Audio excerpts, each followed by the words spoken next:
우리 구주 하나님과 우리의 소망이신 그리스도 예수의 명령을 따라 그리스도 예수의 사도된 바울은 믿음 안에서 참 아들 된 디모데에게 편지하노니 하나님 아버지와 그리스도 예수 우리 주께로부터 은혜와 긍휼과 평강이 내게 있을지어다.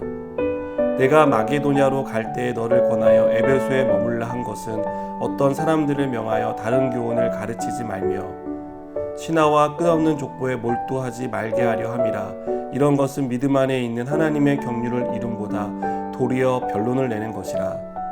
이 교훈의 목적은 청결한 마음과 선한 양심과 거짓이 없는 믿음에서 나오는 사랑이거늘 사람들이 이에서 벗어나 헛된 말에 빠져 율법의 선생이 되려 하나 자기가 말하는 것이나 자기가 확증하는 것도 깨닫지 못하는도다. 그러나 율법은 사람이 그것을 적법하게만 쓰면 선한 것임을 우리는 아노라. 알 것은 이것이니 율법은 옳은 사람을 위하여 세운 것이 아니요 오직 불법한 자와 복종하지 아니하는 자와 경건하지 아니한 자와 죄인과 거룩하지 아니한 자와 망령된 자와 아버지를 죽이는 자와 어머니를 죽이는 자와 살인하는 자며 음행하는 자와 남색하는 자와 인신매매를 하는 자와 거짓말하는 자와 거짓 맹세하는 자와 기타 바른 교훈을 거스르는 자를 위함이니 이 교훈은 내게 맡기신 바 복되신 하나님의 영광의 복음을 따름이니라. 아멘. 바울은 어릴 때부터 율법을 배웠고 율법이 가르치는 것을 믿고 따르는 사람이었습니다. 그러다 다메섹으로 가는 길에서 예수님을 만난 후에 완전히 다른 사람이 되었습니다. 바울은 더 이상 율법을 따르는 율법의 종이 아니라 예수 그리스도를 따르는 예수님의 종으로 살게 되었습니다.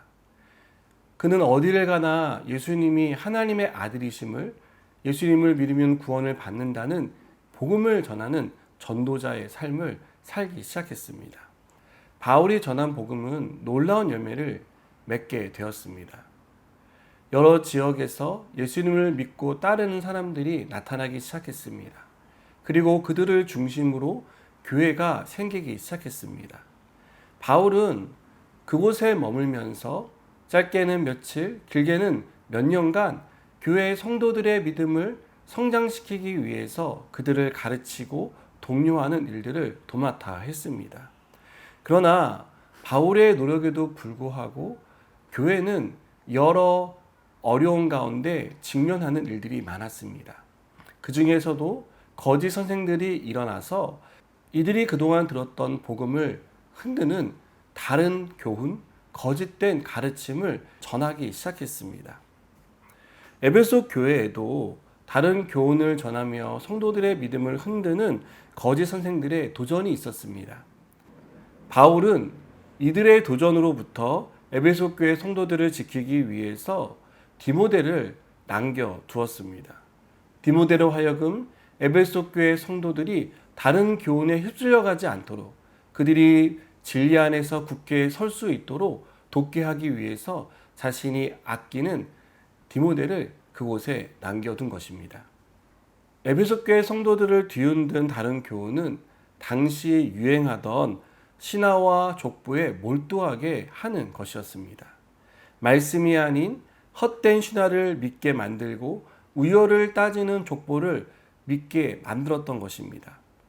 바울은 이것은 믿음을 성장시키는 것이 아니라 믿음 생활에 아무런 도움이 안 되는 것이다라고 경고합니다. 오히려 신하와 족보에 몰두하는 것은 변론과 다툼을 일으키는 것이다라고 말합니다. 저는 우리에게도 이러한 신하와 족보가 있다라고 생각합니다.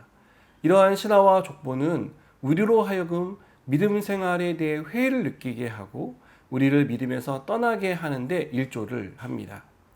우리 시대의 신하와 족보는 무엇일까요? 제가 생각하기에는 이런 것들이라 생각합니다. 살아보니 돈이 최고더라.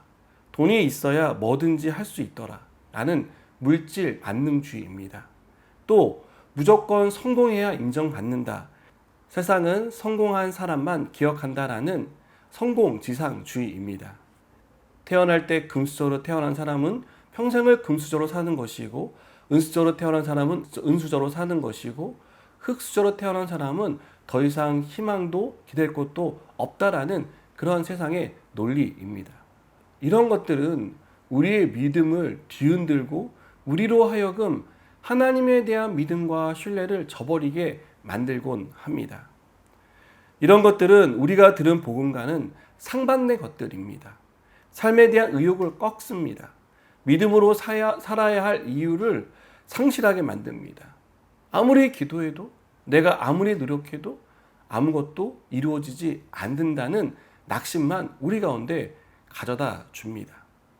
하나님보다 더 높은 것은 건물주라고 생각하게 만듭니다. 사랑하는 여러분, 이것은 오늘 바울이 말하는 다른 교훈입니다. 이것은 하나님의 뜻을 이루는 교훈이 아니라 다툼을 일으키고 변론을 일으키고 우리로 하여금 하나님의 뜻을 왜 따라야 하는지 회의를 느끼게 만드는 거짓된 말들입니다. 우리는 이런 것들을 경계해야 합니다.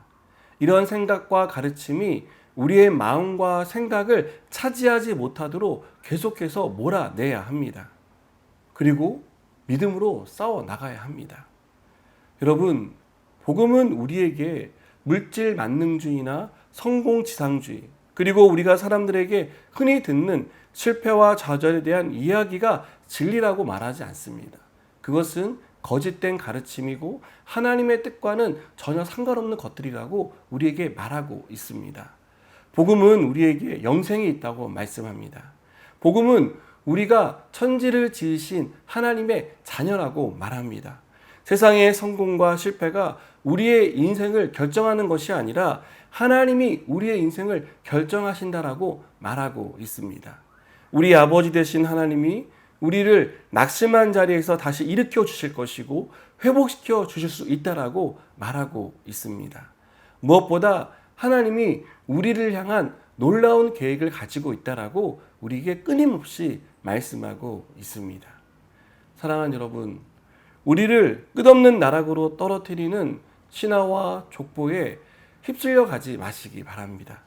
우리에게 소망을 주시는 하나님의 말씀, 그 복음의 능력을 믿고 오늘도 그 복음의 능력 안에서 삶을 살아가는 저 여러분 되기를 주님의 이름으로 축복합니다. 기도하시겠습니다. 하나님, 하나님의 복음이 능력이 있음을 알게 하시고 그 복음이 우리에게 무엇을 말씀하시는지 귀담아 듣고 그 말씀을 믿고 따라가는 믿음의 삶이 우리 가운데 일어나게 하여 주시옵소서. 예수님의 이름으로 기도드립니다. 아멘.